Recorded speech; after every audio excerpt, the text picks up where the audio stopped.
And we are back for our second match. Of course, hopefully you were able to watch Gilja defeat Juktojang 2-1 in our first match of this evening. We do have many more matches to come, including PVT. This is going to be Korjang versus Bless in our next matchup. And this should be interesting, by the way. My name is Jason Lee, joined by Greg Field, also known as Idra. And this is going to be a very interesting matchup, as we have someone who's actually very well known, but maybe not just yet for his StarCraft 2 play. Yeah, Bless is actually the War 3 Orc player Lin, who, one of the best Orc players in the world, if not the best.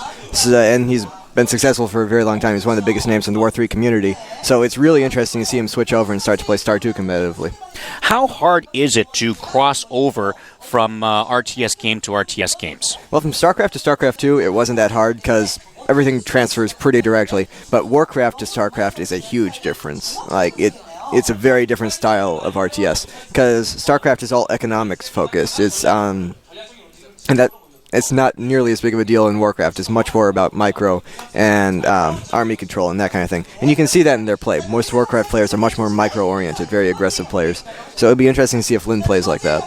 Okay, well, that's going to be an interesting matchup. Of course, he will be under the name Bless when it comes to StarCraft 2.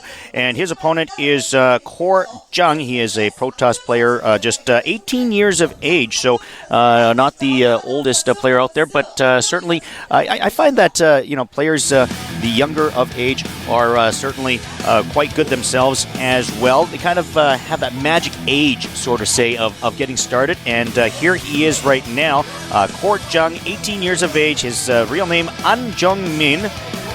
He likes to play against Zergs, and his favorite map is Lost Temple. That will not be one of the maps that he will be using in today's match. Favorite unit is the Zealot.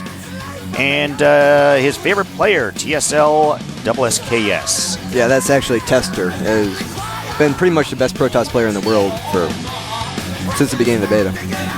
Okay, well, we'll see how he does against someone that is going to be a bigger name, perhaps, but we'll see how he does in this particular game. Well, it looks like giving a little bit of a smile there, knows that he's being introduced, knows he's on TV. Give him a little hi mom kind of look. And here is Lin. He's also known as Pak Jun, and in this particular game he's known as Bless.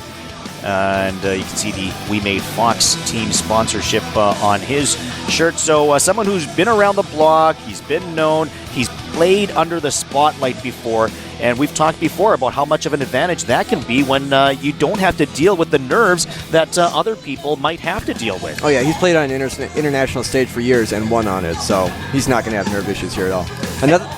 Another interesting thing is that all of the We Made War 3 players actually played in the qualifiers, and Lin's the only one who made it through. Soccer and Moon both lost. So, well, we're going to certainly have a chance to see how he does in this particular game. And interesting how you mentioned that even Moon lost, because Moon, obviously one of the most famous Warcraft 3 players in the world, especially when it comes down to looking at micro. But perhaps might have been his Achilles heel coming into this, as maybe depending too much on that. Yeah, it could be. Yeah, he made it through the finals of his group, but then lost. Don't really know how, but if any War 3 player could be expected to do well, it'd be him. Like 400 APM, great mechanics, a great brain for RTS. So it really was quite surprising to me that he didn't make it.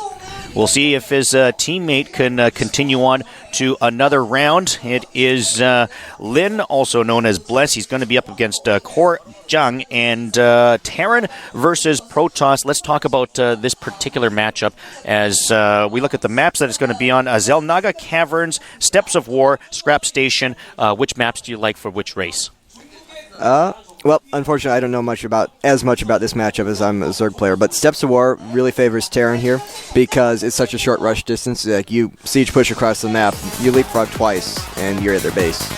So that's very difficult for Protoss. All right, and let's take a look at the maps. You can see here Zelnaga Caverns, as we see, is going to be the map for set number 1. By the way, maps excluded by the players. Korjang did not want to use Delta Quadrant or Shakur's Plateau, and Bless did not want Blistering Sands and Lost Temple.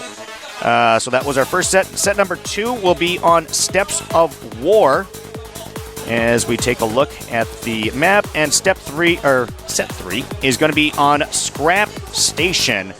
And as you mentioned briefly, exactly which maps are going to be better for which race. Was it Steps of War that you were saying for Terran? Steps of War is a big Terran map, and Scrap Station for the third set should be really interesting, because in general I think it favors Protoss in that it's very hard for Terran to be aggressive because of such a long rush distance, but we have seen a lot of really cool builds from Terran players that took advantage of the map. I forget who it was, but in last season, the round of 64, someone did a Banshee Marine push with a quick Raven, and he actually killed the rocks and came through the short rush distance, and it was a one-base all-in, and he used the Raven point defense drone to block the Stalkers, and the Banshee Marine army just cleaned everything up really easily. So we could see something really cool like that, or we could see just cOre Jung run away with it in a macro game. All right, well, let's see exactly what is going to happen. We go to our second game of this round of 64 on this day. As mentioned, cOre Jung versus Bless. It is Protoss versus Terran as we get set for the match. Let's go to set number 1.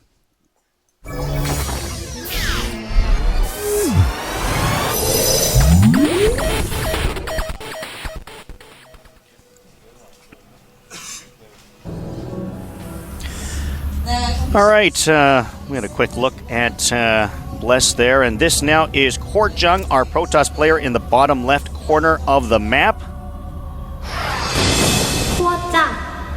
There is our official introduction. I could have done that. And let's take a look at his opponent. Bless, also known as Bakjun, and if you are a Warcraft 3 fan, also known as Lin. Actions per minute, you can see cOre Jung up around 300, 350. Bless is down, well, he's around the 250 to 300 mark. Both players obviously very fast. Do you know what your actions per minute are, or what's the fastest you've ever achieved? Mine actually varies a lot. In offline games, I often go up to 180, 190, and online games, it's usually around 150. So, on average. And now this is compared to some of these guys you're saying like are around 300-400. Well, in StarCraft 2, it's measured differently because of the game speed or something. In StarCraft 1, I was around 320. But yeah, Moon is ridiculously fast by any standards, like 400. I think Lin is also a very fast player, or Bless, sorry. Well, we'll see if that plays into fact here. Obviously, actions per minute can be very advantageous, but it's not everything. Sometimes, I mean, if you're going that fast, it's also very easy to make a mistake when you're doing that many APMs as well. Oh, certainly. You get a lot of players who really just stop thinking and focus everything on going as fast as they can, being perfectly clean, which is good to an extent. But really, you have to keep in mind it is a strategy game at the heart of it, so you really have to think while you play, no matter what. Very standard openings from everyone so far. Just making that Marine to kill the scouting probe, and Protoss headed for a Cybercar, I believe. Both players checking out each other's bases, so... That's a quick second guess. Is indeed there for cOre Jung. Bless waiting at his rampway, making sure that no other probes come in to spot what exactly he is doing.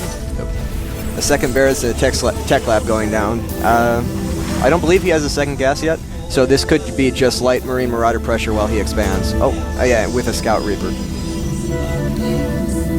And of course the Reaper, new unit to StarCraft 2 compared to StarCraft 1, and definitely very useful, as you mentioned, for scouting. So much more that you can do, and so much easier to keep it alive a lot longer than any other scouting units from a Terran standpoint. Yep.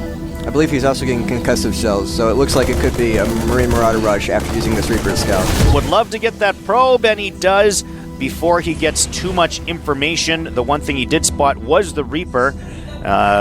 Probably will know that it's coming down eventually to scout out. Yeah. This is actually interesting, because if he had gone straight to his base with the Reaper, he might have gotten a probe kill. because Korjong actually went for a sentry first instead of a stalker. And obviously, you need the stalker to defend the Reapers. Sentries are also light units. Oh, he proxied a pylon. He's going to find it here. This is really big. And on his way over, and indeed. So look at this. A great play here by Bless as he goes over, guessing that perhaps there might be a proxy somewhere, and indeed does find it. Stalker out early for Korjung, trying to defend against the Reaper, making sure that it's not going to find its way into the base to get too much information. Yep. And a command center going up for Bless, so it will be just a light Marine Marauder. Nothing too strong. It's just kind of keep the Protoss on the defensive, give you an idea what they're doing while you secure your own expansion. Second Marauder. And looking like going to be in for a little bit of a longer. So neither side really showing too much aggression. Here is this Reaper from the backside, and it's picked off. Yep. Did not want to lose that early, but did get a little bit of information. Yeah, I believe he saw the robotics. I don't think he saw the gateway count, though, and the gateway count's what important. Because at this point, you can either expand off the robotics, pretty much the same way Terran's doing, just get enough of force to defend and possibly be aggressive and expand behind it, or you can go up to 3 or even 4 warp gates and actually just go try to kill them. So without seeing the gateways, Bless doesn't know which is going on, so he still has to play kind of defensively at this point. Robotics facility complete with an observer on its way. Bunker being added by Bless. And the observer just got to his base, so Korjong should now know that he's expanded and that there's no real danger at the moment. So a little bit of downtime as both players defending and making sure that they're not going to be compromised as to their strategies. Neither are.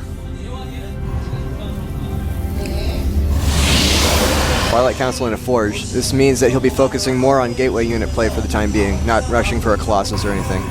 Could be going for Templars, or Blink Stalkers and Charge Zealots. Both players with one expansion. Stalker should easily win that battle against the Marine. Oh, a Ghost Academy. Ghost Academy being added by Bless. Ghost play is very powerful versus Protoss, but you haven't seen so much of it lately because everyone's just been focusing on Marauders with Viking support. So this would be nice to see. Nice to see the Ghost being used a little more often in StarCraft 2.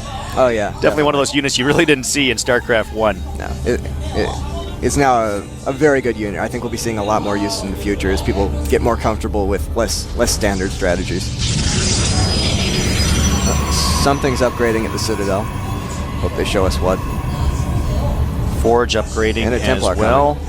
And Templar Archives halfway complete.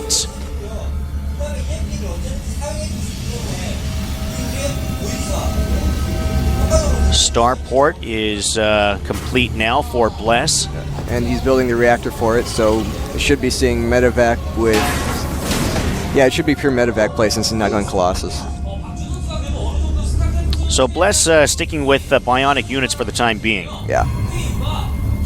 This actually produces really entertaining games because what we're going to see is High Templar versus Ghost, and it just comes down to who can EMP or feedback or storm first.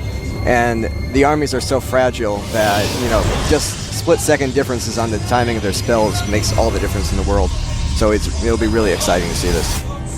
Would you say that going to a micro battle that Bless should have the advantage? That would make sense given his background. Unfortunately, I don't know too much about Korjong, but as a War 3 player, if there's anything Lynn should excel at, it's definitely micro. Well, he is microing his units in the direction of Korjong's base. This is a really dangerous timing because Psystorm isn't going to be finished upgrading if he goes right now. Observer, by the way, has been following that pack, so Korjong knows exactly what's coming. Meanwhile, a scan here by Bless to take a look at exactly what he's up against. He decides that he likes it and decides to engage. He's going to push. Wow, that was really Force nice. fields placed in. And getting some good shots, able to get through somewhat. Those force fields were really clutch. If he had allowed him to just rush in there, he would have died because Psystorm just finished now. It wouldn't have been in time. Good play by cOre Jung.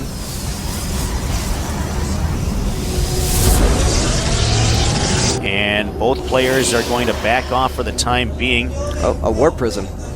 This will be very nice to see. Very few players right now really take advantage of Warp Prism harass, so it's good to see him doing this. He's also started upgrading Charge for his Zealots, which makes them much, much stronger. Les trying to take out the rock to give him an extra expansion possibility. And indeed, he's going to work on the expansion. Ditto here for cOre Jung.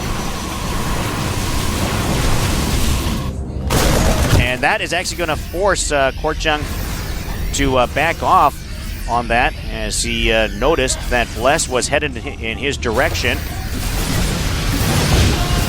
And Bless is actually getting the cloak upgrade for his Ghost, and he got the energy upgrade, so he's going to be playing very heavy Ghosts, which should be interesting to see.